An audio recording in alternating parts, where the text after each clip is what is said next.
Bienvenue dans cette seconde émission de Moto News, l'émission qui balaye toute l'actualité moto le dernier vendredi de chaque mois. Alors, au sommaire de cette émission numéro 2, Alexis et Rémi se sont consacrés à l'actualité des motos marquantes qui arrivent sur le marché, tout spécialement la MT10, puisqu'on connaît son prix. Ensuite, nous avons l'actualité du sport décrypté par Alexis Delis, qui revient sur les essais hivernaux du MotoGP et un focus sur Marc Marquez et sa santé, bien sûr, et son niveau de performance physique. Nous allons parler aussi, bien sûr, de nos essais avec l'essai de l'Urban Motard de chez Ducati sur YouTube Moto Station et un gros dossier consacré à la NT1100 par Moto Journal. Nous avons aussi décrypté 2 produits de l'univers de la moto et du scooter. Ensuite, nous parlons de l'actualité du sport tout-terrain avec Mathias Brunner qui revient notamment sur l'édition du Touquet, l'enduro du Touquet et le moment de la mobilité urbaine en compagnie de Stéphane Logwick de l'officiel du cycle pour parler du nouveau Aprilia SR GT. C'est parti, c'est maintenant.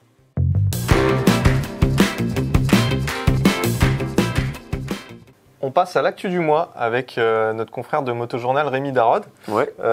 L'actu même toute fraîche là de la semaine, c'est la présentation de la nouvelle Ténéré 700 World Raid. Alors il y a déjà eu une précédente version il n'y a pas très longtemps d'une Ténéré un peu améliorée pour l'off-road. Qu'est-ce qu'elle a de plus cette nouvelle World Raid ? Alors à l'heure où les images sont diffusées, c'est plus très frais, mais c'est quand même d'importance. Donc effectivement, il y a une nouvelle Ténéré 700 World Raid qui est une vraie nouveauté en fait, parce qu'elle embarque pas mal de nouvelles choses, notamment un réservoir avec une double trappe. Donc ils ont retravaillé le réservoir qui passe donc à 23 litres pour une autonomie annoncée de 500 km. Avant, c'était 16 litres. Ce nouveau réservoir, il change un petit peu aussi l'ergonomie. Il y a une nouvelle selle aussi. Maintenant, elle est en 2 parties. L'ergonomie se veut plus plane. Tu vois, l'alignement pour avoir plus de mobilité en tout terrain. Il n'y a pas que ça. Il y a un nouveau tableau de bord TFT couleur. Ça, c'est cool. Je crois que c'est 5 pouces, un truc comme ça. Il y a une connectivité Bluetooth. Tu veux mettre ton roadbook ou ton GPS. Il y a plein de nouveautés. Ils ont changé les suspensions. Ils ont mis une grosse fourche Kayaba à l'arrière, ils ont mis un mono-amortisseur à l'arrière avec une bonbonne, ils ont changé le débattement, elle prend en débattement. Donc vraiment cette moto c'est une nouvelle Ténéré 700, plus que jamais affûtée. On a un ABS désactivable maintenant, ça c'est top pour le tout-terrain. Tu peux désactiver donc soit juste l'arrière, soit les deux en même temps, mais tu as toujours un ABS sur le mode 1 où ça marche des deux côtés, devant et derrière pour que ce soit légal. Qu'est-ce que tu as d'autre ? Je prends mes petites notes. Ah oui, l'habillage a été retravaillé, elle est un peu plus large. Voilà, elle a la carrure de ses nouvelles ambitions, j'ai envie de te dire. Elle a des déflecteurs qui maintenant sont réglables, une bulle plus haute. Ils ont retravaillé les flancs, elle protège mieux la moto. Il y a un sabot moteur et elle est toujours construite à Saint-Quentin dans l'Aisne. Donc c'est une vraie nouvelle Ténéré 700 pour ceux qui veulent aller encore plus loin. Yamaha est allé d'ailleurs encore plus loin. C'était déjà un trail honnêtement. La Ténéré 700 elle est sortie il y a 3 ans je crois. Je crois que c'est ça, 2019 de mémoire. Et elle a déjà bien marqué de son empreinte la catégorie des trail baroudeurs. De toute façon dans ces tarifs-là, ce qui nous permet de parler de tarifs, il n'y a pas mieux. Et là, cette version-là, elle va être vendue à 12 799 € auparavant. Enfin, la standard est vendue 10 199 €. Par contre, elle prend 16 kg, ce qui ne viennent pas de nulle part, tu vois, de tous les éléments qu'on a évoqués. Et pour un total de 220 kg. Et c'est toujours le bloc CP2 de 73 chevaux. J'espère que tu as suivi parce que j'ai été assez c'est bien efficace. Exhaustif. En tout cas, bien plus qu'une série spéciale. Donc, c'est une vraie nouveauté. Bonne surprise en fait. C'est une Ténéré Raid 9. Raid de 9. Voilà. C'est l'esprit MJ. Voilà, c'est un jeu de mots, gratuit, pas cher. Ensuite, une autre nouveauté d'importance. Triomphe et Bajaj. Moi je dis Bajaj. Bajaj, ouais. À mon avis, c'est pas très indien comme prononciation. Ça fait longtemps qu'on en parlait de ces petites Triomphe fabriquées en partenariat avec l'Indien Bajaj, des petites cylindrées. Et finalement, là, on commence à les voir sur la route, c'est ça ? En fait, ils ont signé en 2017 avec Bajaj, Triomphe. L'objectif premier, c'est de pénétrer le marché des pays émergents asiatiques. Donc l'Inde, c'est colossal en volume. Ça n'a aucune commune mesure avec l'Europe. On n'est même pas sûr que ces modèles-là soient importés en Europe, mais ça concerne donc des gammes de petites cylindrées. Je crois que ça va de 125 à 550 cm3. À l'époque, ton chef Christophe avait réussi à avoir un petit peu avec Triomphe plus d'infos. Donc c'est ce qu'on sait. Il y aura 6 modèles en théorie. Donc là, on a les premières photos d'un premier modèle. Donc c'est une espèce de scrambler à monocylindre évidemment. qui sera plutôt haut de gamme, donc ça risque d'être du haut de gamme. À l'image de Triumph. Ouais, voilà, ce que j'allais dire, on voit qu'il y a une fourche inversée, enfin il y a du Tosma un petit peu dessus. Et donc on va voir si ça va être commercialisé, en Europe. Surtout, ça montre qu'ils sont chauds quand même, Triumph, parce que il va y avoir bientôt une gamme tout-terrain. Oui. Voilà. Ils sont alignés en Moto 2. Ils sont super forts sur le néoclassique. Ils ont des roadsters quand même bien efficaces. Et maintenant, ils vont avoir une nouvelle gamme de petites motos pas chères. Tu sens que il leur manquerait plus qu'une 1000 Hypersport en fait. Ouais, ou une nouvelle Daytona. Une nouvelle Daytona. Et ils seront en World Supersport d'ailleurs cette saison aussi, Triumph, ouais, avec la Street Triple version sportive. Donc ouais, ça bouge chez Triumph. Alors, c'est pas Triumph fabrique déjà ses motos en Thaïlande, donc ils bossent déjà avec l'Asie, mais là c'est quand même un step en plus. Alors il n'y a pas d'échange au capital, c'est juste un accord commercial, enfin un partenariat de distribution technique, et de production. Ouais. Mais voilà, Triumph a de belles ambitions, c'est cool. Enfin c'est cool, on verra. Alors le buzz de ce mois de février aussi, c'est Brabus. Brabus, pour ceux qui ne connaissent pas, c'est un préparateur de voitures Mercedes en fait, qui transforme des Mercedes dans des versions plus luxueuses, plus originales, encore mieux finies. Ouais. Et ils ont décidé de se mettre à la moto. Pour ça, ils ont tapé au voisin autrichien KTM. Et ils ont pris une 1290 Super Duke R pour en faire ce qu'on appelle maintenant la Brabus 1300R. Alors tu vas nous dire ce que tu en penses. En tout cas, ils ont fait 154 modèles et elles sont parties en moins de 2 minutes. Je crois que c'est 55 secondes, non? Il y a pas 1 minute 55. Ouais, voilà, 1 minute 55. Bah écoute, en fait, concrètement, contrairement à ce qu'ils font en automobile, d'habitude, ils boostent un petit peu les mécaniques, ils travaillent un petit peu la technique de la moto, des véhicules. Là, la moto, ça reste une Super Duke, c'est-à-dire 180 chevaux. De toute façon, voilà, il y en a déjà bien assez.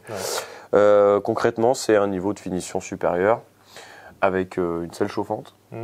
Voilà, un sabot en carbone, un thé usiné, ils ont des repose-pieds usinés. Voilà, c'est tout simplement une Super Duke avec un niveau de finition supérieur et un tarif qui fait super mal aussi. Ouais. Je crois qu'on est à 39 500. C'est presque le double d'une Super Duke R. Une Super Duke R. Alors là, c'est une Evo. Là, ils sont partis de la Super Duke R Evo, donc elle est un peu plus chère. Elle est à 20 000 et quelques, j'avais regardé. Ouais, donc ça fait mal quand même. Après, pour les hipsters qui en ont marre d'avoir des motos un peu qui n'ont pas grand chose dans le sac, là, ils vont avoir des chevaux et un look néo-rétro café racer. Pourquoi pas? Ouais, pourquoi pas? La même réponse, pourquoi pas? Allez, en bref, quelles sont les autres actus du mois? Alors, les autres actus du mois, KTM, c'est pour rester un petit peu chez les Autrichiens. Donc, on a vu, il y a un espèce de tableau de ce que sera la gamme électrique du groupe Pirer demain. Donc, ça comprend Husqvarna, KTM, GazGaz. Et on savait déjà qu'il allait avoir une Husqvarna e-Pilène, je ne sais pas si ça te parle. Électrique, et donc maintenant on voit apparaître, ça on l'a appris un petit moment déjà, mais là maintenant on a vu apparaître une KTM électrique. Sachant que Pirer a défoncé l'électromobilité, il a dit au micro de Speedweek notamment qu'il n'y croyait pas et que pour lui c'était concrètement une fuite en avant dictée par les politiques qui n'ont aucune connaissance scientifique. C'est à peu près ce qu'il a dit, donc il y croit à moitié, mais il a bien compris qu'il n'avait pas trop le choix. Ouais. Donc chez KTM, il y a ça. Si, il y a un truc qui est notable, c'est que sur la présentation, donc c'est des présentations qui sont à l'origine dédiées aux unités commerciales. Donc c'est des diapos qui diffusent pour annoncer un peu leur plan. Et donc il y a les données techniques, très peu. On voit que la KTM, ce sera à peu près la même que les e-Pilènes. Et surtout, il y a la mention fixed batterie. Et que sur une espèce de super motard électrique, on voit removable batterie. Okay. Donc ça implique deux choses, ça veut dire qu'a priori ils travaillent sur deux technologies et que peut-être les premiers modèles ne seront pas fournis avec la nouvelle technologie de batterie. Je ne sais pas si tu sais, mais KTM, Piaggio, Honda, Yamaha, ils ont signé un consortium commun pour standardiser les batteries de demain et l'idée c'est d'avoir des batteries amovibles, tu vois, que tu déposes dans des trucs. Pour s'affranchir des temps de recharge infinis. Voilà, donc on verra bien ce que ça donne. Et en bref, là c'était pas très bref, mais en bref, on a aussi Honda qui, d'après Young Machine, Honda va réutiliser le moteur de l'Africa Twin, le bloc bicylindre en ligne 1100 avec ou sans le DCT, pour un Neosport Café. L'idée, c'est que la CB1100, elle sort de la gamme, notamment à cause d'Euro 5. Tu vois, c'est un refroidissement. Enfin bon, bref, elle passe pas Euro 5. Et Young Machine croit dur comme fer qu'il va y avoir une nouvelle Neosport Café. Enfin, c'est un peu l'appellation que nous on y donne, mais un nouveau café racer un peu rétro. Ils ont même déjà des dates. Ils pensent qu'elle sera présentée au salon d'Osaka, etc. Bon, on verra bien. Et ce sera le moteur 1100, pourquoi pas. Okay. Sachant que ce moteur, il est là dans la NT 1100, dans la CMX 1100. Donc déjà dans une moto un peu pépère, la CMX 1100. Nous verrons. Et en bref, on a aussi les tarifs de la nouvelle MT10 qui sont tombés. Elle a été mise à jour, mais c'est une vraie mise à jour, notamment au niveau de l'électronique. Il y a plein de choses qui font leur arrivée. Elle prend 1 000 € la moto. C'est presque une question philosophique. Est-ce que c'est justifié ou pas? D'un point de vue sur le papier, oui, c'est justifié, mais est-ce qu'on a besoin de tout ça? Bon, de toute façon, c'est un peu la tendance actuelle. Toutes les motos, les tarifs s'enflamment. Bah, déjà même chez MT, chez Yamaha, tu regardes la MT-07, elle est sortie en 2014. Le tarif, c'était tarif de lancement. Alors sans ABS, c'était 5 699 €. Tu regardes aujourd'hui la MT-07. En 2022, elle est vendue 7 399 €. Donc on pose ça là, allez-y, réagissez, sachant qu'il n'y a pas eu beaucoup d'évolution, si ce n'est que maintenant elle est homologuée Euro 5, quoi. Mais ça c'est vrai pour tout. Tu regardes un scrambler, le prix que ça valait quand c'est sorti, maintenant le scrambler. Tout augmente, ma pauvre dame. Ouais, là ça commence à être un peu. Et finalement, la MT10, tu peux presque dire qu'elle n'est pas chère encore. Parce qu'une Super Duke en 2014, ça valait 15 790 €. Aujourd'hui, la Super Duke R, c'est 19 000. C'est 18 949 €. Ça commence à faire un peu des pépettes. Et voilà. Et pour finir, globalement, on va se tourner du côté de la grande distribution avec deux news qui se croisent un peu. Ouais, Tesla qui donc a décidé d'ouvrir ses bornes à un peu tous les constructeurs. Ils ont signé un accord avec Casino pour installer des bornes sur les parkings des supermarchés Casino. Et Casino, avec ses petits camarades d'Intermarché Leclerc, multiplie les opérations de promotion sur l'essence. Avec notamment début février, je crois que c'était le premier week-end de février, il va y en avoir un autre en mars. Enfin, ils font un peu tous comme ils veulent. Soit le prix de l'essence à prix coûtant, soit le plein, enfin l'essence à 1 €. Donc parce qu'encore une fois, tout augmente. Voilà, pour conclure sur ces super nouvelles, tout est cher. Merci Rémi. Bah de rien. À la prochaine. Bah ouais.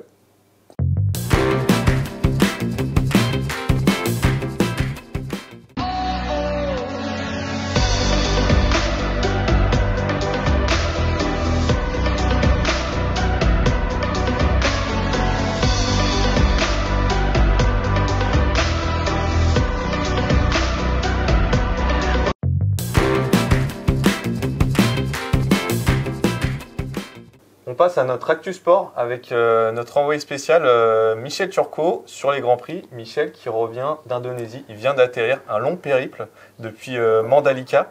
Ouais. Merci d'être avec nous Michel. Et Mandalika justement, nouveau circuit au calendrier 2022. Comment c'était? Premier jour compliqué, circuit très sale, l'ambiance là-bas?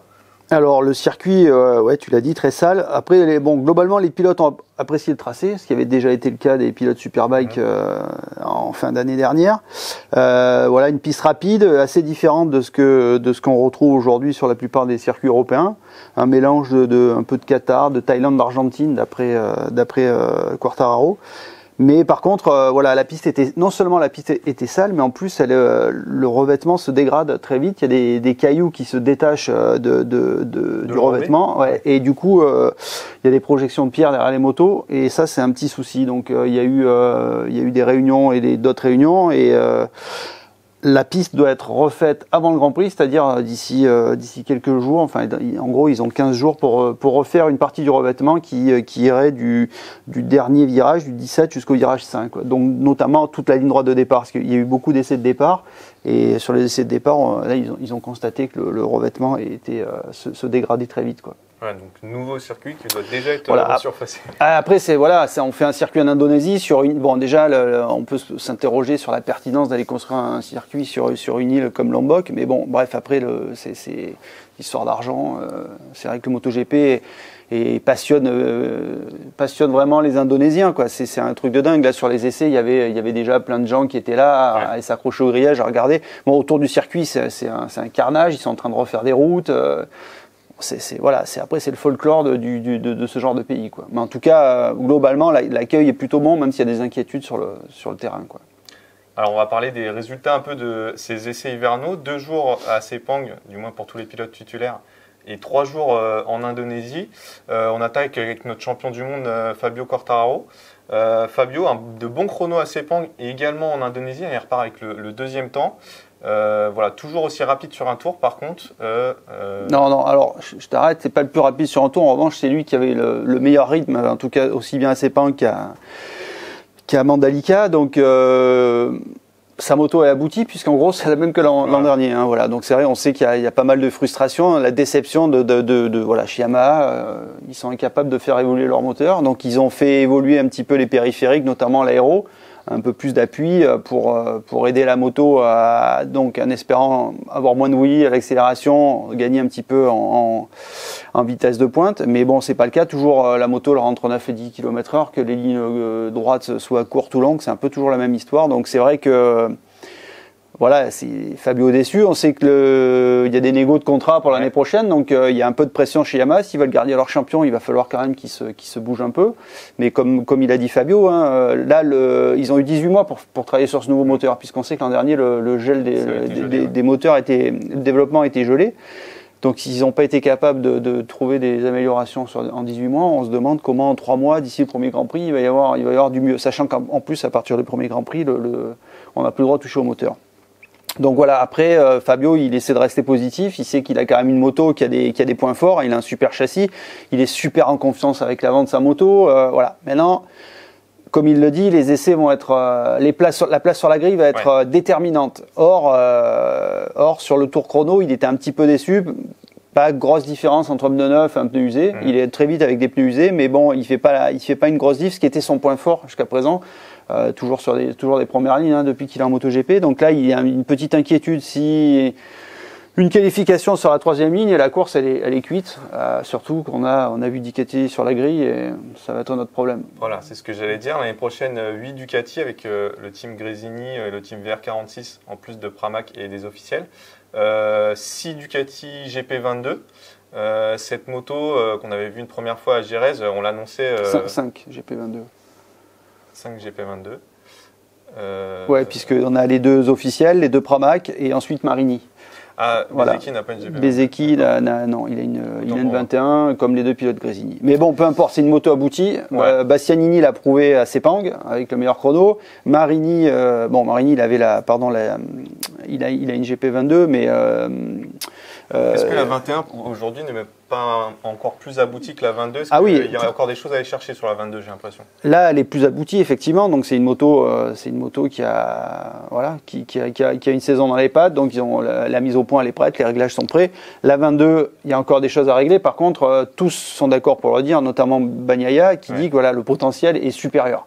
Donc cette moto, après 2-3 Grands Prix, elle sera forcément plus performante que la GP21. Donc on sait déjà que la GP21 était performante puisqu'elle a gagné 4 des 6 derniers Grands Prix l'an dernier.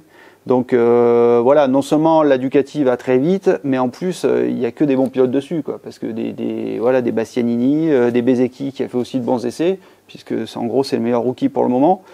Voilà, ça fait une armée de Ducati impressionnante. Il y a un Johan Zarco dessus aussi. Comment sont passés ces essais hivernaux pour Johan? Plutôt bien, il est plutôt content, il a repris le rythme.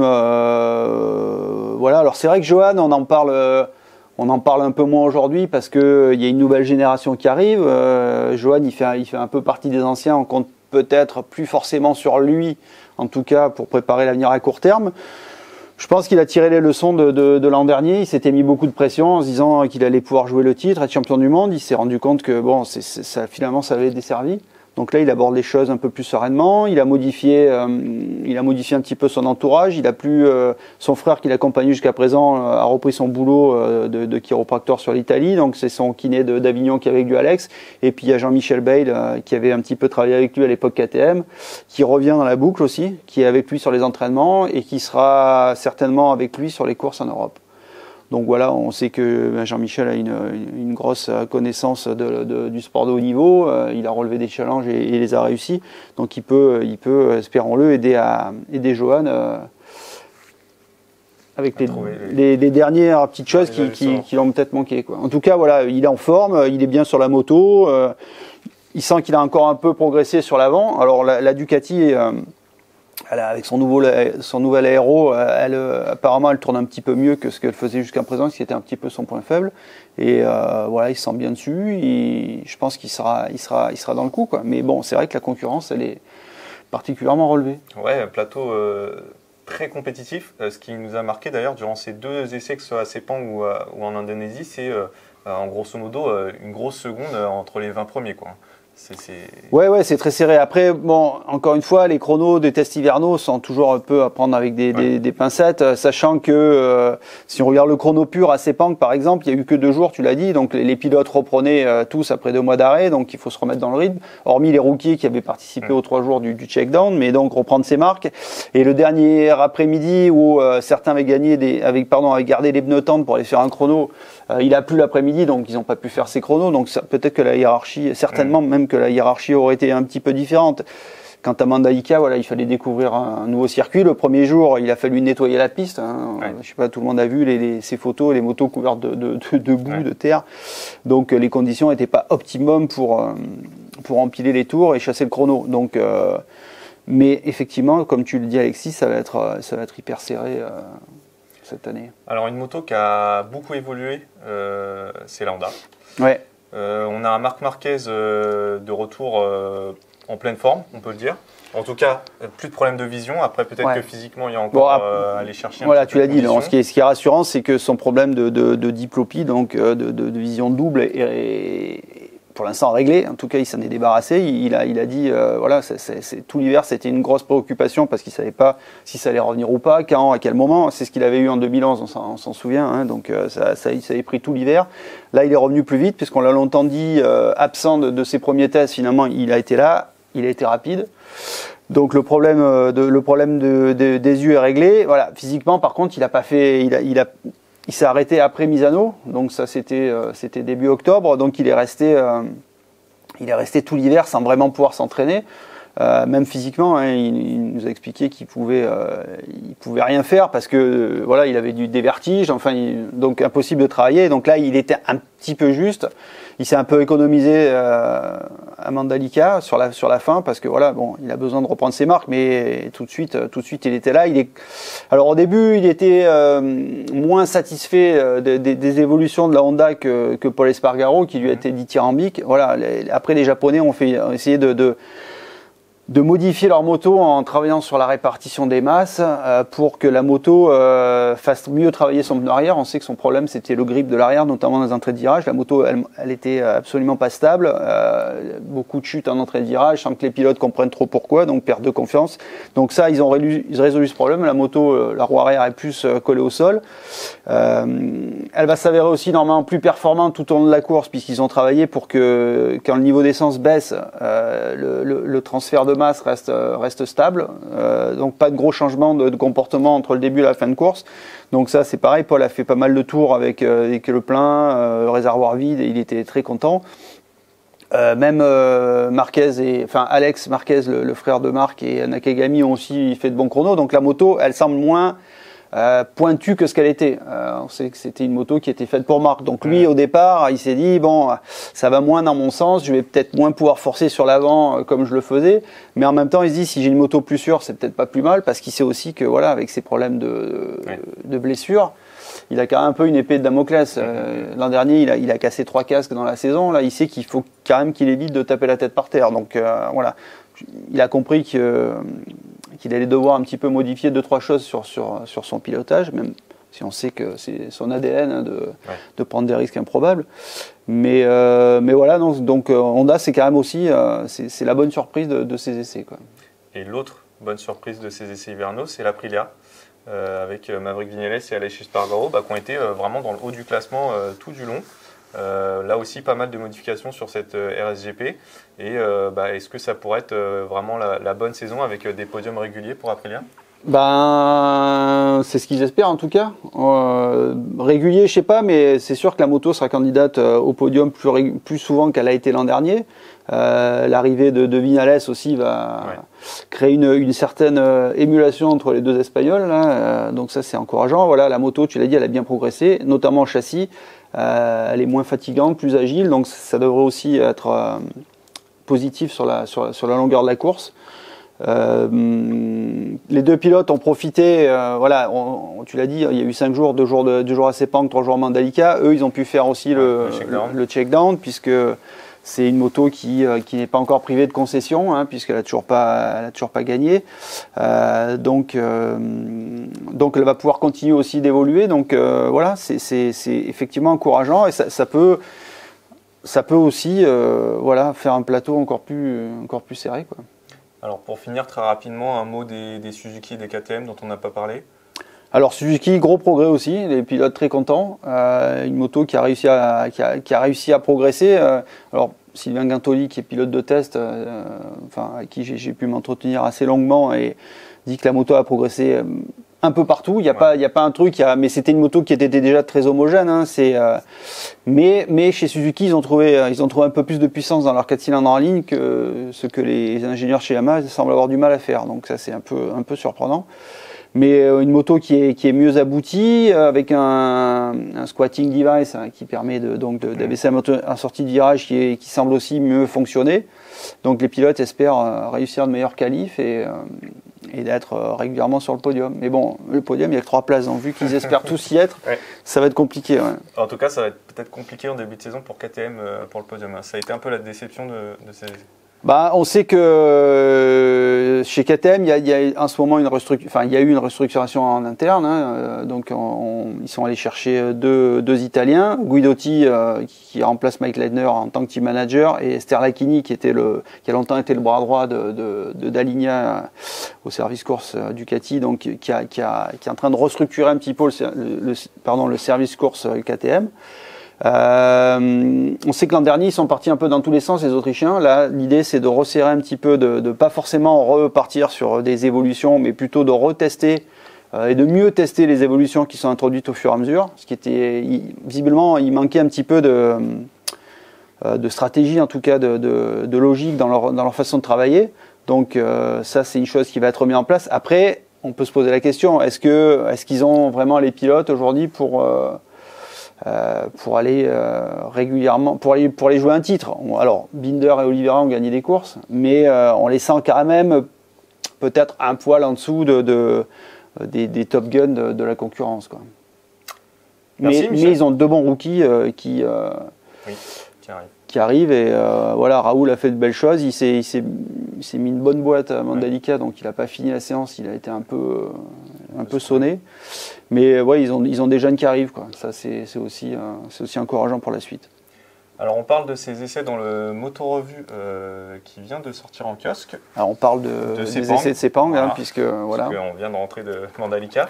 Et puis, on vous prépare également un petit podcast avec Michel pour suivre cette saison. Donc, restez connectés.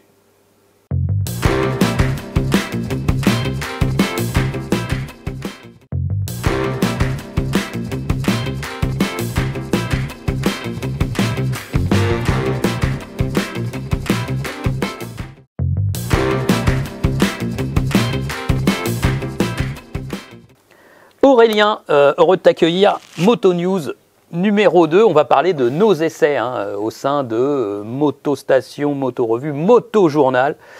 Donc, qu'est-ce que vous avez de beau à venir ou qui est déjà sorti chez MJ? Nous, on n'arrête pas. Hein. Même quand il fait froid, on y va. Ouais. Et là, on s'est posé pas mal de questions dans ce numéro-là, qui est en kiosque actuellement, sur la NT 1100, qu'on avait un peu de mal à placer dans une gamme ou dans une autre. Et du coup, on s'est dit, on va demander leurs avis à nos lecteurs. Et on a invité pas mal de lecteurs qui étaient soit en GT, soit en GT fin de vie, façon Deauville, façon Pan-Euro.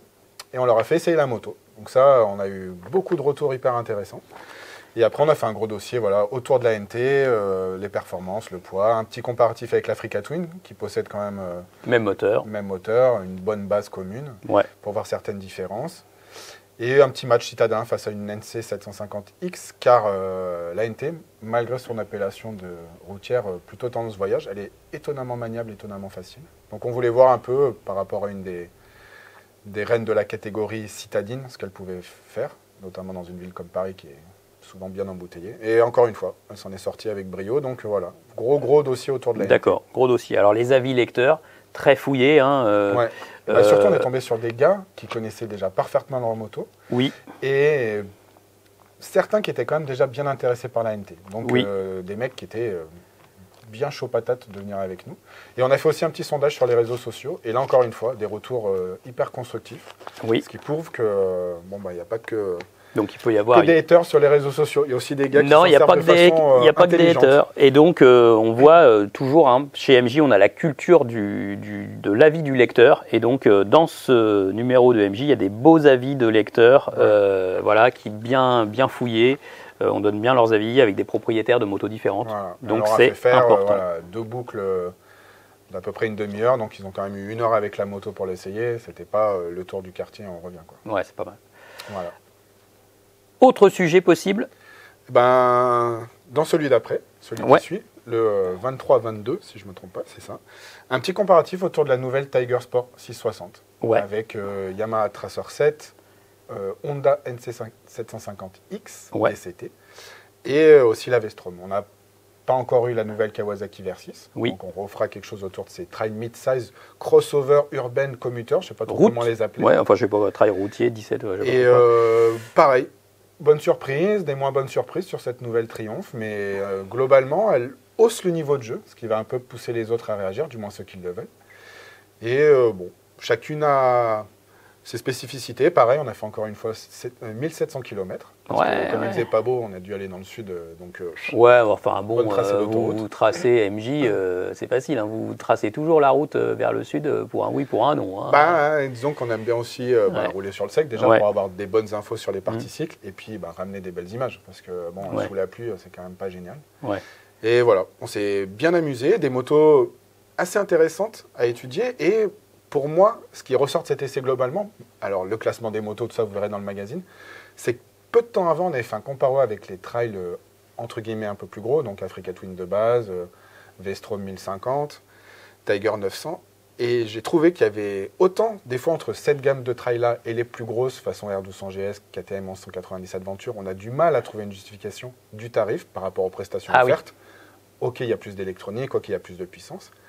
Mais alors là, j'ai trouvé qu'il y avait vraiment un gap qui commençait à se creuser entre ces trails mid-size d'entrée de gamme, si on peut appeler ça, et les versions un peu plus cossues. Parce qu'en partie cycle notamment, il y a une vraie différence. C'est vrai que ces motos-là qui cherchent un peu le tarif, elles font des rabais sur les suspensions, ça devient de plus en plus visible. Mm.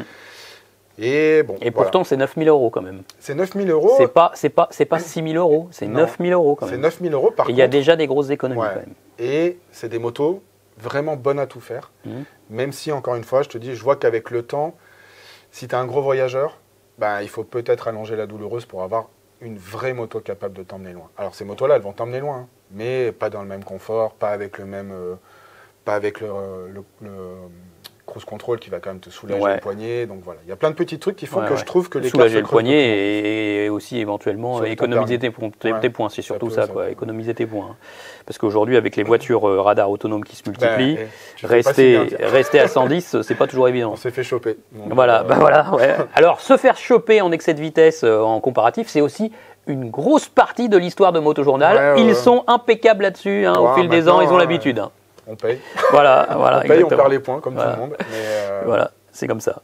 Ok, très bien Aurélien. Eh bien, on découvrira ce comparatif dans le prochain MJ sur la Tiger Sport 660. Ouais. Moto importante pour Triumph, hein, parce que Triumph, toujours pareil, Trident 660, moto de conquête, on élargit la gamme, on essaye de vendre plus de motos, de faire encore plus de ventes chaque année. Et là, Tiger Sport 660, ils ne l'avaient pas, cette catégorie de moto, ils n'en avaient pas. Donc c'est toujours pareil, c'est pour consolider la gamme Triumph, c'est pour augmenter leur part de marché, donc gros objectif de Triumph. pour eux, une offre, comme tu dis, qu'il n'y avait pas avant dans le catalogue. Il fallait tout de suite passer à la Tiger 900, qui est déjà quand même Bah, un plus bon cher. tarif. Quoi. Ouais. Et j'ai cru comprendre que leur Tiger Sport de base 900, 850, là, ouais, ça va être fini. Ça, c'était quand Donc, même ça va pas quitter. le truc qui marchait de folie. Ouais. Bon, Christophe, à ton tour de passer un peu à la Ouais. machine à questions. Ouais. Qu'est-ce que tu as essayé de beau, toi? Alors moi, je suis pas parti en comparo à 10 motos, tout ça. J'ai fait plus simple. J'ai fait un essai qui va sortir en vidéo sur la chaîne YouTube Motostation, la Ducati Scrambler Urban Motard. D'accord. Voilà. Est-ce que c'est une énième version où on prend des pièces de l'une, on prend les autres, on fait un espèce de Lego géant et Ouais. on te vend ça 12 000 boules? Alors 12 000 non, mais quand même 11 590. Hein. D'accord. Donc c'est quand même, ça pique un peu. C'est assez cher quand même. Pour le côté Lego, si on veut, hein, de toute façon c'est une pizza, hein, toujours pareil. Pizza, je sais pas, pizza 4 fromages, tu vois. Ouais. Non, mais à l'italienne, non, mais c'est vrai que c'est une Ducati Scrambler qui reprend des pièces de plein d'autres scramblers, le pot de la full throttle, des plaques pour mettre les numéros sur les côtés, les jantes de 17 pouces. Il y avait une Scrambler, tu sais, Café Racer qui est sortie bleue et grise. Elle était belle, non? Voilà. Bah, c'est des belles motos. C'est des belles motos. Bon, bah voilà, elle était belle celle-là, avec des belles jantes à rayons. Bah, ils ont repris ces jantes à rayons-là, 17-17. Voilà, et donc de faire un style de scrambler à l'esprit super motard, des suspensions de 150 mm de débattement avant-arrière. Voilà, donc en fait très joueuse, vraiment, parce que hyper simple à conduire. À l'inverse de beaucoup de motos modernes qui sortent, t'as rien, t'as l'ABS. Voilà, il n'y a pas de mode moteur, il n'y a pas de carto, il n'y a pas de tout ça. Tu tournes la clé de contact, tu roules. Et voilà, un bon vieux moteur Desmodoué de soupape. J'ai appris qu'il n'allait pas résister, qu'il n'allait pas vivre très longtemps. Tu me disais, tu as vu un petit indice au niveau de l'accélérateur qui te disait que... Ouais, alors c'est la bien dernière longtemps. Ducati à câble. Toutes les autres Ducati sont à ride-by-wire. Et puis dans le process de Ducati, on a appris que, chez Ducati, ils vont pas, même si les scramblers sont Euro 5, donc ils peuvent continuer de fabriquer les scramblers pendant plusieurs années. Mais a priori, on se dirige vers la disparition tout doucement de cette technologie head-cab. Donc peut-être qu'ils vont évoluer les scramblers et adapter un ride-by-wire. Mais on est sur la fin là. Voilà. Mais c'est quand même sympa parce que moi j'ai essayé, comme toi, pas mal de Ducati Monster à refroidi par air, le Desmodoué. Et donc c'est la dernière Ducati où on trouve encore un moteur Desmodoué qui va être refroidi par air, qui va mettre du temps à chauffer quand tu la démarres. Qui chauffe aussi entre les jambes en ville, ça c'est un défaut. Mais du coup, tu as un vrai charme, quoi, voilà, que tu n'as plus trop sur les motos modernes. Quoi, il se passe quelque chose. C'est un peu authentique. Et selon toi, cette version, qu'est-ce qu'elle peut apporter un peu plus? Est-ce que vraiment, le fait de bénéficier de jantes de 17, tu peux mettre des pneus qui font faire une machine plus cohérente Ouais, alors tu peux rouler une Scrambler normale avec les jantes, avec les Pirelli à crampons, hein, ça c'est pas le problème. Mais là, c'est vrai que tu as un côté joueur sur les petites routes. On a travaillé sur une spéciale de course de rallye qui était pleine de mousse. Je faisais pas trop le mariole quand même, ça me donnait pas envie de mettre. C'était quand même tendu. J'avais un peu peur. Et en définitive, traction control manuel. Traction control manuel, traction control ciboulot. Mais en même temps, avec des jantes de 17, du Pirelli Diablo Rosso 3, tu te dis j'ai quand même de la confiance qui s'installe un petit peu là, voilà. Et puis après tu te fais rappeler à l'ordre, tu t'arrêtes de jouer. Voilà. Mais non, c'est une moto sympa, un peu chère, mais de toute façon c'est une Ducati.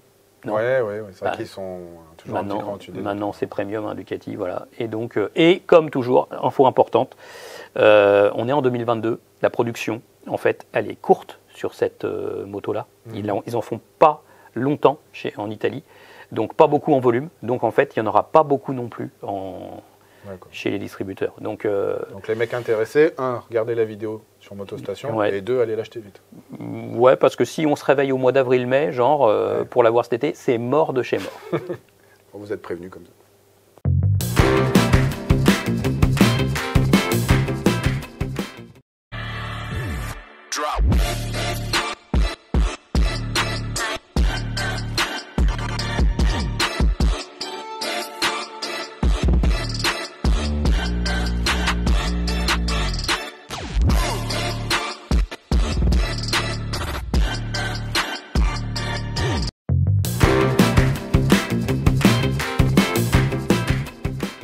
Séquence équipement et on va vous parler aujourd'hui de pneumatiques avec des pneumatiques de chez Dunlop. Alors Dunlop est un manufacturier anglo-japonais. Malgré tout, il est très présent en France, notamment par le fait d'avoir une usine à Montluçon, au sein de laquelle on fabrique énormément de pneumatiques pour les motos de moyenne et grosse cylindrée. Pour l'Europe et la France, évidemment. On pourra citer par exemple le Road Smart 3, que vous connaissez fortement, qui est très très vendu, très populaire en France, et son remplaçant, le Road Smart 4, que nous allons essayer bientôt. est également fabriqué à Montluçon. Aujourd'hui, nous allons vous parler plutôt des Dunlop Sport Smart MK3. Dans la gamme Dunlop, le Sport Smart MK3 se veut moins sportif que le Sport Smart TT, qui est un vrai Racing Street, et plus sportif que le Road Smart 3, qui lui est plus un Sport GT. Ce pneumatique est donc un pneu sportif à vocation avant tout routière. Il est fait pour rouler sportivement sur la route et occasionnellement sur circuit. Il est particulièrement indiqué si vous avez un roadster ou une sportive. Du côté de la technologie, Dunlop a développé une nouvelle façon de fabriquer le pneu avant. Il y a la technologie Dynamic Front Formula qui a permis de faire un moule tout nouveau pour ce pneumatique qui va permettre notamment de réduire l'effort au guidon, de faire en fait un pneu avant où on a plus de facilité pour mettre la moto sur l'angle. L'idée c'est de apporter de la facilité et du retour d'information. C'est vrai que globalement, de toute façon, on le connaît chez Dunlop, mais c'est particulièrement vrai avec ces pneus-là. La mise sur l'angle, elle est très progressive et en définitive, on ne force pas pour incliner la moto et on a toujours un bon retour d'information en termes de degré d'inclinaison de la moto. Au niveau du dessin, les sculptures de ce pneumatique, en fait, il y a deux choses. Il y a des sculptures qui ont vocation à drainer l'eau pour garder de l'efficacité sur le mouillé, mais on a aussi mis peu de sculptures sur les épaules et c'est tout particulièrement visible sur le pneu arrière pour avoir un maximum de traction sur l'angle. C'est un profil slick sur les bords, c'est bien connu, les pneumatiques sportifs pour le circuit sont slick. Au niveau des mélanges de gomme, Dunlop a travaillé bien sûr. Alors sachez-le, le pneu arrière est dit multigomme. Pourquoi la bande de roulement en fait est renforcée pour avoir une meilleure endurance kilométrique. Et puis sur les bords, c'est plus tendre pour avoir plus d'adhérence. Il y a aussi une évolution au niveau de la chimie globale du pneumatique. Il y a des nouvelles résines, il y a l'utilisation de carbone fin, il y a aussi l'utilisation de silice, bien sûr, pour renforcer l'adhérence, notamment sur le mouillé. Bref, ces pneumatiques-là disposent des derniers mélanges chimiques. De notre point de vue, après plusieurs essais avec ces pneumatiques, on voit surtout ce qu'il y a d'intéressant, c'est la polyvalence vraiment de ces pneumatiques-là. Parce qu'on peut rouler quand même sous la pluie et ne pas se faire de frayeur. Il y a suffisamment de sculptures, ils drainent l'eau. D'accord, on ne peut pas prendre beaucoup d'angles, de toute façon on ne prend pas généralement l'angle maximal sur le mouillé, mais là on a quand même beaucoup de sécurité, notamment grâce au pneu avant qui est suffisamment sculpté pour drainer l'eau. Et puis quand c'est sec, c'est un pneumatique qui est polyvalent parce que s'il ne fait pas très chaud, il va quand même monter assez vite en température grâce à ces divers mélanges chimiques. Et puis si jamais on va sur circuit, on peut quand même s'amuser, même si c'est un pneumatique moins sportif qu'un Sport Smart TT. On ne peut pas claquer un super chrono avec des pneus comme ça, mais on peut quand même bien rouler, faire un track day, il n'y a pas de problème. Il va avoir de l'endurance, il va avoir une mise en température rapide sans avoir besoin de couverture chauffante. Et sur la route, là, on peut franchement s'éclater, il y a vraiment de la marge. Donc c'est un pneumatique sportif polyvalent, on peut faire beaucoup de choses avec.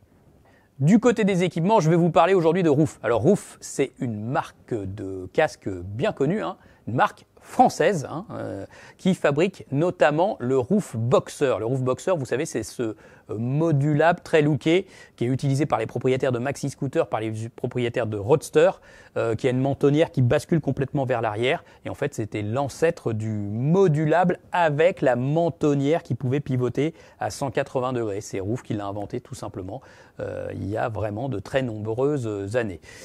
Aujourd'hui, je vous parle d'un produit complètement différent, l'intégrale haut de gamme de la marque Roof, le R0200 qui existe en deux finitions, carbone ou fibre.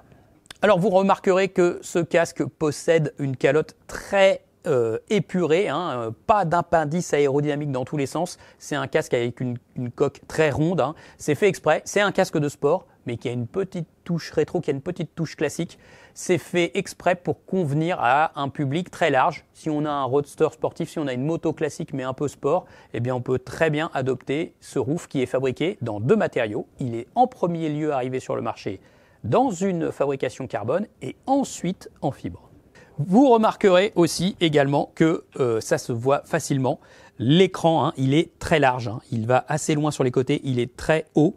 Et donc, ce qui fait qu'on a un champ de vision qui est vraiment assez grand sur ce casque. Pour un casque sportif, on a un grand champ de vision, large et haut. Ça, c'est très agréable sur la route et même dans la circulation. Également, quelque chose de très important, ce sont les petites plaquettes qui dissimulent le système d'ancrage de l'écran. En fait, ces plaquettes sont parfaitement intégrées à la calotte avec un petit joint d'étanchéité pour limiter le bruit du vent. Et grâce à ça, on va avoir une aérodynamique très très profilée. Ce qu'on remarque aussi sur ce casque, c'est bien sûr le travail global sur les aérations. Il y a beaucoup d'aération sur ce casque, un extracteur aussi à l'arrière. C'est normal, c'est un casque sportif, faut faire rentrer beaucoup d'air. Et puis il y a un brevet déposé par Roof au niveau des aérations, avec l'aération supérieure notamment qui pilote avec une petite gâchette. Vous voyez ici, on peut changer l'arrivée du flux d'air. Soit ça va davantage ventiler votre bouche et votre nez pour respirer, soit ça va davantage, le flux d'air va davantage diriger vers l'intérieur de l'écran pour éliminer la buée. Et à l'usage, eh bien, ça fonctionne vraiment bien. Bien sûr, évidemment, Roof a cherché à abaisser le poids pour la fabrication de ces deux casques sportifs. Alors, le R0200 Carbone que vous voyez ici, pesé en taille XS, c'est 1139 grammes, donc c'est vraiment, vraiment léger.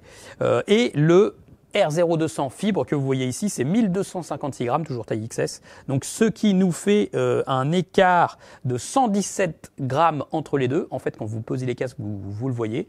Et puis surtout, ce qui est sidérant, c'est bien sûr le poids du carbone. Là, franchement, rien qu'en le portant comme ça, on se dit, il est vraiment très léger ce casque. Ça peut paraître un peu inquiétant, parce que avoir si peu de matière sur la tête, ça peut paraître un petit peu effrayant au départ, mais on s'y fait. Et puis, de toute façon, il y a ce qu'il faut en termes de renfort et de 2 PS à l'intérieur en polystyrène pour bien sûr garantir la sécurité, mais Roof a gratté du poids un peu partout pour abaisser le poids de son casque. Et par contre, évidemment, en usage sportif ou sur long trajet, ça apporte du confort.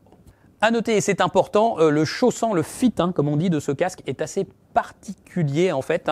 On peut facilement prendre une taille en dessous. Si vous faites du M, vous allez peut-être être amené à prendre du S avec ce casque. Donc attention, si vous optez pour l'achat de ce casque, il faut vraiment bien vérifier votre taille. Côté prix pour ces deux casques que vous pouvez trouver de toute façon en essai complet sur Motostation, si vous voulez tous les renseignements, je vous invite bien sûr à lire les essais en ligne. Eh bien, c'est 699 € pour le modèle Carbone, vendu avec une visière supplémentaire, l'écran Pinlock anti-buée et puis un petit sac à dos de transport. Vraiment sympa d'avoir le petit sac à dos en plus. Ou 429 ou 459 € pour la déco pour le version fibre qui est évidemment moins cher et qui quand même garde toutes les qualités dynamiques du modèle Carbone.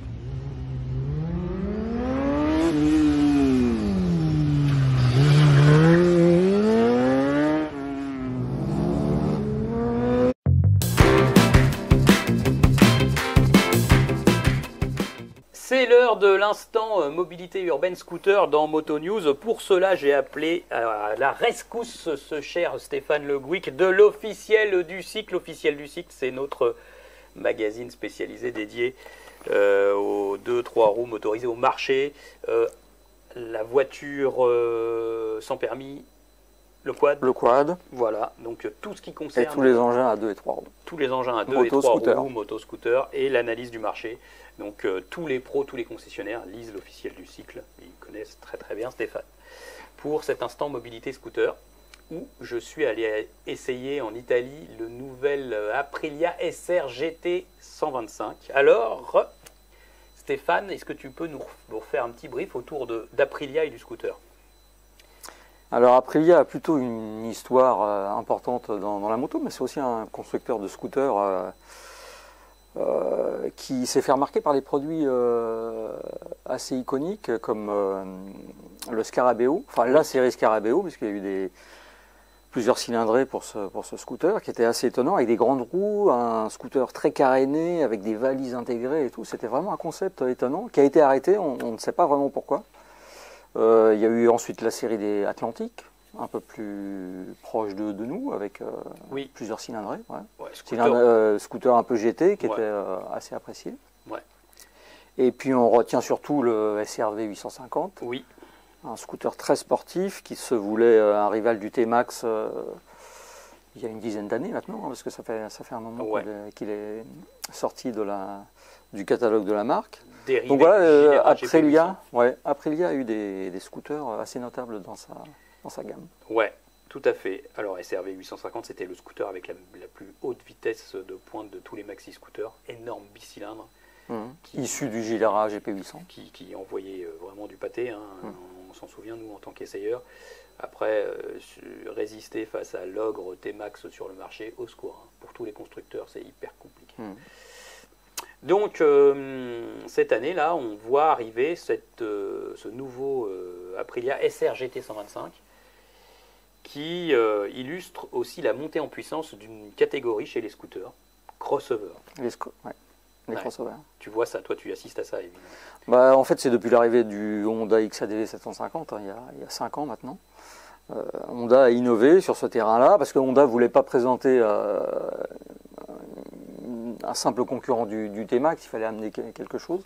Et l'idée, qui venait de chez Honda Italie d'ailleurs, était de proposer un scooter un peu trail. Voilà. Ouais, Donc créer une nouvelle branche dans le scooter. ouais. Comme ça, c'est fait beaucoup dans la moto, et donc ce XADV est apparu.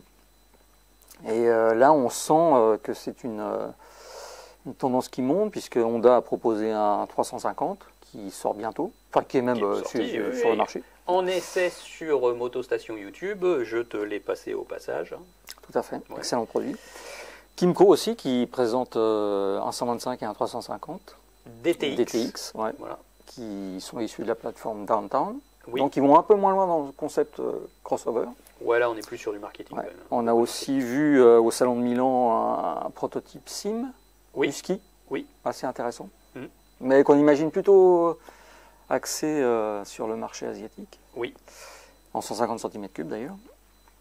Et puis voilà, donc on sent une petite tendance crossover qui monte Ouais. dans le scooter, donc des produits un peu plus sportifs que les scooters GT, à voir si ça prend.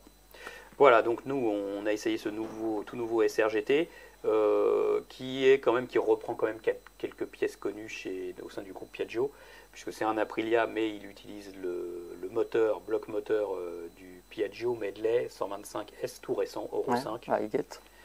Voilà, et, équipé du stop and start. Qu'est-ce que tu dis toi?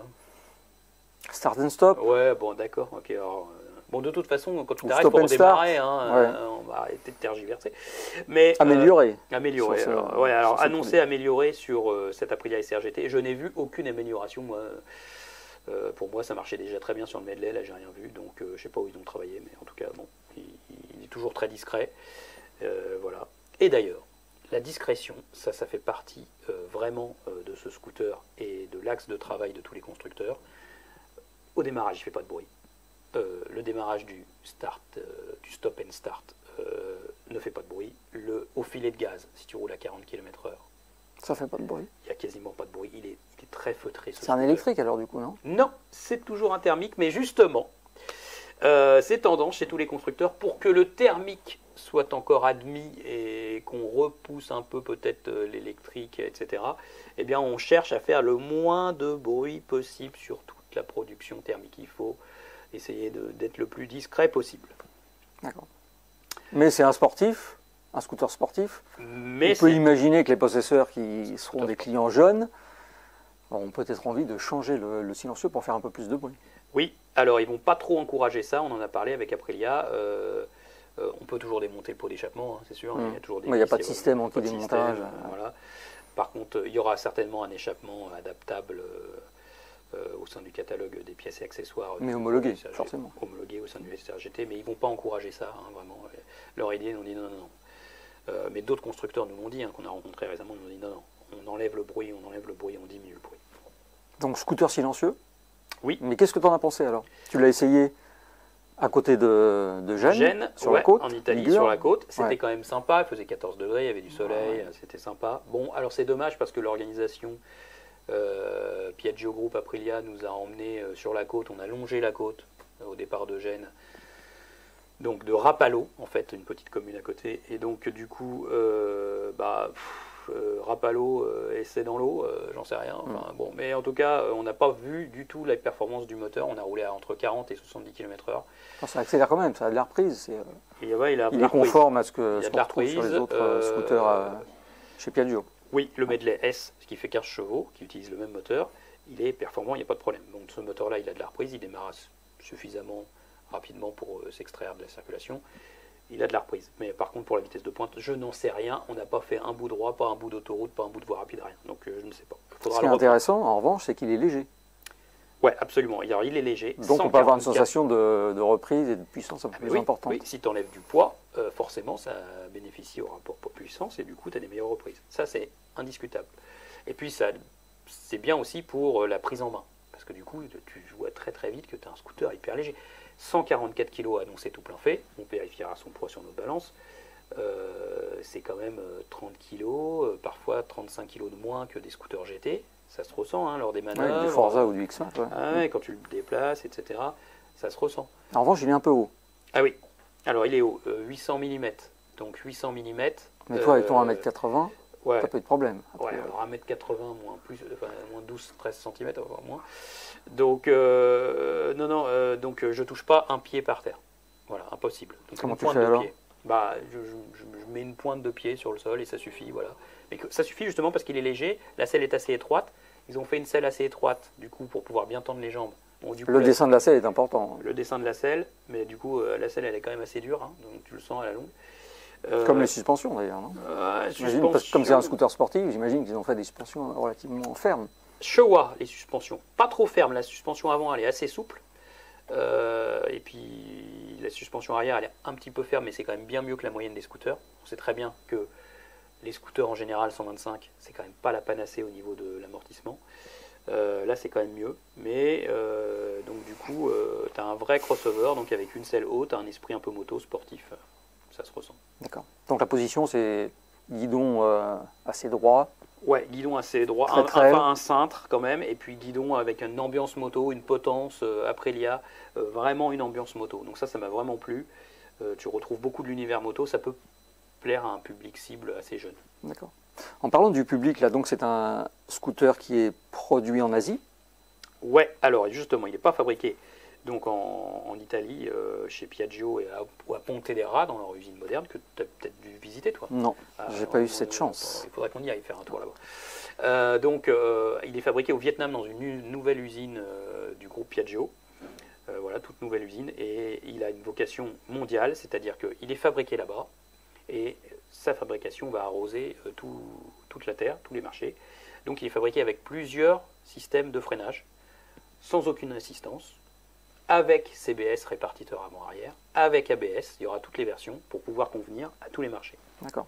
Donc tu imagines que c'est un scooter qui sera plutôt orienté vers l'Asie, vers les marchés locaux, ou est-ce que son marché premier c'est l'Europe, l'Italie, l'Espagne, la France ? Alors en fait, chez Aprilia, ils nous ont dit les marchés asiatiques c'est tellement de volume, ça tu le sais parce que tu regardes les marchés du monde, toi. Entre Vietnam, Thaïlande, Malaisie, Chine, évidemment, c'est tellement de volumes de scooters qui sont vendus que donc, en définitive, ça a clairement du sens de le faire fabriquer là-bas. Et puis, ça libère... Ça a du sens, mais ce qui est paradoxal quand même, c'est qu'avec la crise sanitaire et tous les problèmes de transport et de sous-traitance qu'on connaît aujourd'hui, c'est quand même paradoxal de ne pas avoir produit ce scooter... En Europe ? En Italie. Ouais, en Italie. Alors, en fait, ils n'avaient pas prévu chez Aprilia la crise du Covid.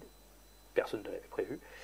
Du coup, ça a changé beaucoup de choses dans le système, dans la logistique de la fabrication et l'industrialisation des motos et des scooters, avec notamment un coût du transport qui a explosé. Le coût du conteneur, il est incroyable aujourd'hui. Et donc, du coup, faire fabriquer un scooter 125, qui est quand même pas trop cher, au Vietnam, qui va finalement quand même arriver en Europe, avec le coût du transport élevé, ça pique. Mais comme le marché est là-bas, ils ont dit que ça avait quand même du sens. Ils ont dit malgré tout ça a quand même du sens. Et puis surtout, Pontedera, ça libère une place. On ne fait pas le SRGT à Pontedera. Comme chez Aprilia, en ce moment on fait beaucoup plus de motos avec les 660. Ça libère de la place sur la chaîne d'assemblage. ils peuvent plus facilement fabriquer les 660 en nombre. Bon, voilà. Ouais. Pourquoi pas. Piaggio a réfléchi à la question, c'est sûr. Piaggio a réfléchi à la question. Ok. Donc ton sentiment global sur le produit? Ben, il est pas mal, il est sportif. Moi, il y a un truc que je vois, c'est que intéressant, c'est les pneus, tu vois. Ils ont fait des pneus Michelin Anaki Wild Scooter. Fabriqué en Asie aussi. Fabriqués en Asie aussi. Pas de fabrication de Michelin en Europe pour ces pneus-là. Fabriqués en Asie. Comme ça vient de moins de loin. Anaki Wild, super, un nom qui rappelle une chanteuse country. Hein, tu vois. Mais, Alors t'adores la country. Ouais, la country, ouais, super, pour un Normand. Très sculptés les pneus. Donc à vocation mixte, vraiment. Et donc du coup, ils sont sonneurs avec toutes ces sculptures. Ce qui fait que sur certains bitumes, tu vois, ce qui était étonnant pendant l'essai, c'est que tu entendais parfois plus, ou autant, disons, le sifflement des pneus que le filet de gaz du moteur, quoi. Ça t'a gêné, ça? Donc ça m'a pas gêné, mais je me suis dit, tiens là, on a un truc, c'est que le moteur est tellement silencieux que quand tu lui mets des pneus mixtes, tu entends presque autant le bruit des pneus. Donc c'est encore ça montre aussi qu'on travaille vraiment d'arrache-pied sur le silence des moteurs. Et puis le scooter, ils l'ont fait très fin, donc étroit. Donc ça c'est super pour l'interfile. Pour nous, on est le périphérique, tout ça, on est concerné. Par contre, du coup, qu'est-ce qui se passe? Tu soulèves la selle et là, pas trop de rangement, un casque intégral, pas trop volumineux, coque taille SM. Tu vas espérer fermer ton coffre s'il n'a pas trop d'aération. Là, c'est quand même un peu limite. C'est un peu les limites du concept crossover en fait, parce que tu perds l'essence de ce qu'est le scooter, un engin utilitaire avec une belle capacité d'emport, avec de la protection. Oui. Là, tu perds un peu ça quand même. Oui. Donc tu limites un peu ta clientèle. Eh ben oui, du coup, là, on est très loin d'un scooter GT qui, lui, a les fondamentaux, gros coffre, etc. Donc là, c'est un scooter sportif, et du coup, tu as un coffre. Donc ça risque de limiter sa diffusion quand même. Bah ouais, je pense qu'en Europe ou en France, l'argument du coffre sous la selle, c'est quand même énorme pour les usagers de scooters, et là, c'est quand même une vraie faille. Après, il n'est pas trop mal placé.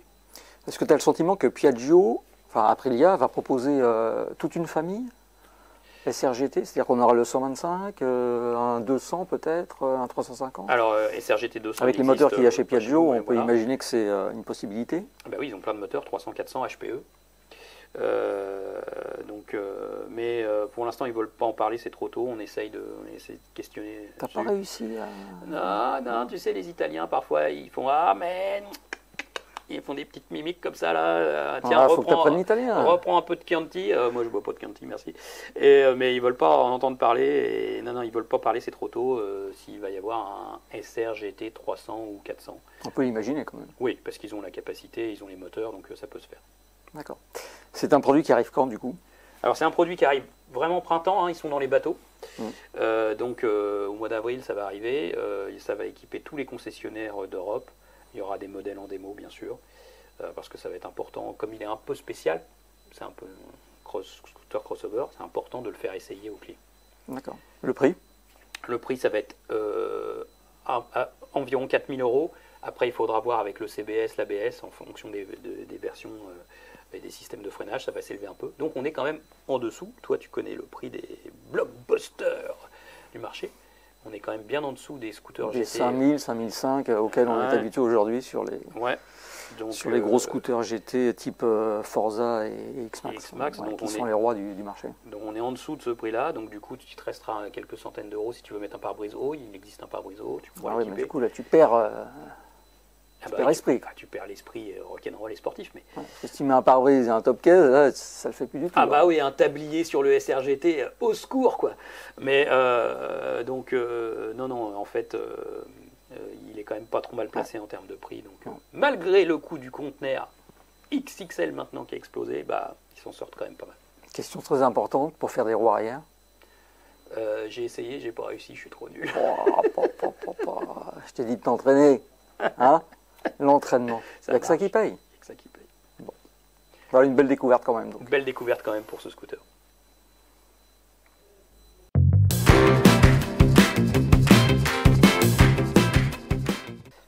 Moto News, c'est aussi l'actualité du tout-terrain. On balaye tout dans Moto News. Aujourd'hui, nous sommes évidemment avec ce cher Mathias Brunner. Salut Mathias. Salut Christophe. Qui va nous parler, bien sûr, de l'actualité tout-terrain. Alors, on va commencer parce que lors de la première émission de Moto News, on avait annoncé le départ, la reprise des Grands Prix de motocross. Patatras. Ouais, la reprise des Grands Prix, enfin les championnats du monde de motocross qui devaient avoir lieu le week-end dernier, en fait en Angleterre, à Mater-les-Bassines. Alors forcément, on se doute qu'en allant en Angleterre au mois de février, on va pas forcément porter un short, et c'est ce qui s'est passé avec avec la tempête Eunice, voilà, qui a balayé les côtes du sud Angleterre. Donc les avions ne pouvaient pas se poser. Rafale de vent sur le paddock, des camions qui se sont quasiment envolés avec les hauts vents détruits, des caravanes par terre, le circuit, de toutes les infrastructures qui se sont envolées en une journée. Ça aurait été sympa les sauts en l'air là, avec plein de vent. Là, ça aurait été du sport. Ça aurait été du FMX. Il y a motocross et en plus du FMX. Je suis pas certain que les pilotes auraient pris le départ parce que les conditions, c'était quand même une belle solidarité dans le paddock pour sauver ce qu'ils pouvaient sauver dans la tempête, donc c'était assez chaud. Donc l'organisateur a évidemment reporté et décalé l'épreuve à ce week-end. Donc on va enfin vivre l'ouverture du championnat du monde motocross ce week-end avec Pascal Audiquer, donc notre pigiste de longue date qui sera sur place pour nous faire vivre toutes les images. Avec pas beaucoup de vent normalement, ça devrait aller. Bon, voilà, la vie de tempête Eunice est passée. Maintenant, c'est la tempête, c'est au niveau de la poignée de gaz qui va se passer ce week-end en motocross. Vous pouvez bien sûr suivre le fil d'actu sur Moto Verte, Motostation partie tout terrain. Et là, vous avez toutes les infos, les résultats, etc. d'un championnat très relevé. Où des Français sont à suivre aussi, c'est ça qui est intéressant, avec des Maxime Renaud, des Tom Vial, des Romain Fèvre que l'on verra revenir un peu plus tard après sa blessure. Mais il y a un vrai engouement pour ce championnat et on a hâte d'être ce week-end. Ouais. Alors on a une autre actualité aussi avec cette fois-ci française qui se passe dans le nord de la France ce week-end. Donc quelle est l'épreuve phare? Il va y avoir un petit peu de monde ce week-end sur la côte d'Opale au niveau du Touquet, puisque c'est le célèbre Enduropale du Touquet qui se dispute ce week-end. Depuis 1975, cette épreuve a lieu dans la ville, donc c'est assez extraordinaire. On annonce entre 200 et 250 000 spectateurs. Ah oui, c'est énorme. Et je t'avoue que par les temps qui courent, c'est quelque chose qui fait du bien d'avoir du monde et une vraie épreuve de masse. Alors ouais, c'est super, d'autant que l'année dernière, cette épreuve du Touquet n'a pas pu avoir lieu en raison de la crise sanitaire, donc elle avait été annulée tout simplement. Cette année, elle devait avoir lieu fin janvier, elle a été reportée en février, toujours pour des raisons de crise sanitaire. Malgré tout, cette épreuve qui quand même a une épée de Damoclès au niveau, en raison des contraintes environnementales, en raison de l'écologie aussi, des lobbies écologistes, on voit qu'elle perdure. Donc c'est quand même, on peut se féliciter aujourd'hui qu'une telle épreuve de sport mécanique reste toujours au calendrier. C'est une véritable vitrine pour le sport tout-terrain et le sport mécanique en général. Lorsque vous parlez de l'Enduropale du Touquet, même que vous soyez au fin fond de l'Europe, les gens connaissent cette épreuve. C'est 2500 participants qui vont rouler vendredi, samedi et dimanche. Je le disais, quasiment 250 000 spectateurs. La ville est demandeuse de cette course puisque c'est vraiment un véritable boom économique sur le week-end, on imagine. Donc le préfet est derrière l'épreuve, le maire est derrière l'épreuve, M. Pascal, qui est député également. Tout ça permet à cette épreuve de vivre avec son temps, de s'adapter. On se souvient qu'avant l'Enduro du Touquet, qui s'appelait Enduro du Touquet justement, se déplaçait dans les dunes. Voilà, maintenant, depuis une quinzaine d'années, c'est terminé. On reste sur la plage. On a préservé le littoral. On amène des bulldozers, on trace on dessine le circuit sur la plage. Donc Tout à fait. On n'abîme plus beaucoup moins le littoral. Ouais. Donc ça permet de préserver cette épreuve, c'est sûr. Une petite nouveauté cette année, les spectateurs n'auront plus le droit de se déplacer entre le Touquet et Stella, donc resteront bien sur les villes balnéaires pour préserver encore une fois. C'est contraignant, je suis d'accord, c'est le charme un petit peu qui se perd au fur et à mesure. Oui. Mais l'épreuve a lieu, comme tu dis, elle a le mérite d'avoir lieu et des études d'impact environnemental ont été faites. C'est quasiment rien en termes d'impact. Voilà, si on peut faire une comparaison avec juillet-août où il y a des milliers de vacanciers sur la plage, là, le week-end complet, spectateurs, moto, tout compris, ça correspond à peu près à un aller-retour à New York. Donc c'est quasiment rien et ça permet de faire vivre. C'est pas très sympa ce que tu racontes. Moi j'ai prévu d'aller à New York au mois d'avril, donc là il faut que j'annule mon voyage. C'est sympa. Alors pourquoi ça s'appelle Enduro du Touquet, Enduropale et tout ça ? Pourquoi l'enduro? C'est vrai, en fait, à la base, quand cette épreuve a été créée en 1975 par Thierry Sabine, créateur du Dakar également, en fait, historiquement, et c'est toujours le cas aujourd'hui, les motos vont du centre du Touquet jusqu'à la plage. Traverse la ville. Donc à la base, elle devait avoir des clignotants, un phare, pour être homologué. Donc, à l'époque, une moto tout-terrain homologuée, c'était une enduro, donc c'était une épreuve d'enduro qui a conservé son origine.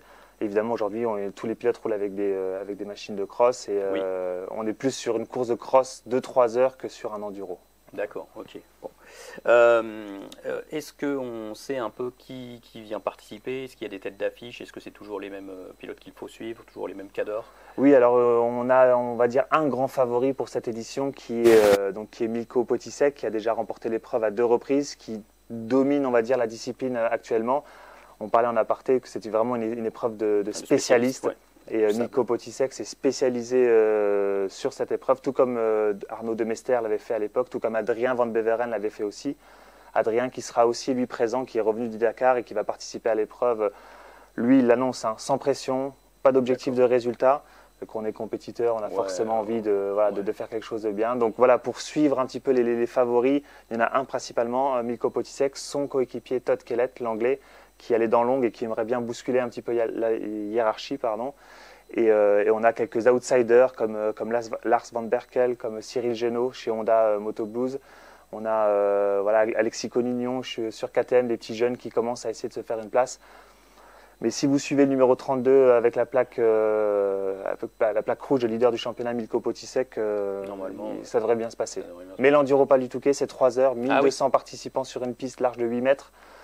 C'est comme des ravitaillements, de la stratégie, des possibles avaries mécaniques. Enfin, bon, les motos sont de la casse fiables, mécanique. il y a toujours des petits trucs. C'est 3 heures dans le sable. C'est une course d'endurance. En interne, nous, on a le bol d'or, évidemment, et on le sait. Celui qui fait le premier tour en tête, il n'est pas toujours le vainqueur à l'arrivée. Il se passe tellement de choses. C'est ça. C'est un peu comme si vous aviez le bol d'or, mais avec, on va dire, 300 ou 400 participants sur la piste, et que les favoris devaient slalomer avec des pilotes qui roulent une fois dans l'année sur la moto. Mais comme moi, qui est le top pilote du CERT qui se retrouverait sur la piste face à moi. Voilà. C'est exactement ça. La chicane mobile, c'est moi. Voilà. Bon. Voilà pour le contexte. Ok. C'est super. Merci beaucoup, Mathias, pour ce petit point. Et puis, on débriefera de tout ça aussi dans la prochaine émission. Plus, il y aura bien d'autres activités sportives aussi. Oui, l'ouverture du championnat de France Elite Motocross, le Supercross aux États-Unis dont on aura l'occasion d'en reparler. On arrivera sur la fin du championnat, le championnat du monde. Enfin, voilà, plein de choses à dire.